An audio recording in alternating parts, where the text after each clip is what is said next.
Shri K Anslan. Sir, കേരളത്തിൻ്റെ dream project വിഴിഞ്ഞം പദ്ധതി യാഥാർത്ഥ്യമാകാൻ വേണ്ടി പോവുകയാണ്. നമുക്കറിയാം, വലിയ വൈതരണികളാണ് കഴിഞ്ഞ 8 വർഷക്കാലം ഈ പ്രോജക്റ്റിൻ്റെ നടത്തിപ്പുമായി ബന്ധപ്പെട്ട് ഗവൺമെൻറ് നേരിടേണ്ടി വന്നിട്ടുള്ളത്. തീരദേശത്ത് ആഞ്ഞടിച്ച ഓഗി ചുഴലി കൊടുങ്കാറ്റ്, അതിനുശേഷം വന്ന പ്രളയങ്ങൾ, അതുപോലെ തന്നെ കോവിഡ് മഹാമാരി തുടങ്ങിയിട്ടുള്ള 4 വർഷക്കാലത്തെ പ്രതിസന്ധികൾ നിൽക്കുമ്പോഴും ഈ പ്രോജക്റ്റ് യാഥാർത്ഥ്യമാക്കുന്നതിന് വേണ്ടിയുള്ള പ്രവർത്തനങ്ങളുമായി ഗവൺമെൻറ് മുന്നോട്ട് പോയിരുന്നു.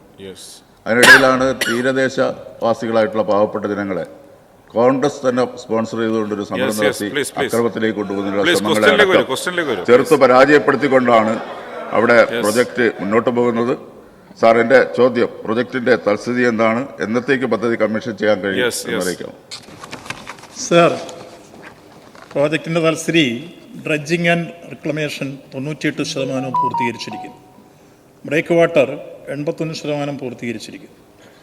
ബർത്ത് 92% പൂർത്തീകരിച്ചിരിക്കുന്നു. കെട്ടിടങ്ങൾ 94%, കണ്ടെയ്നർ യാർഡ് 74%, പദ്ധതി ഉപകരണങ്ങൾ ക്രെയിനുകൾ 91%, ഗേറ്റ് സമുച്ചയം റോഡും 70%. പദ്ധതിയുടെ ആകെ പുരോഗതി 88%.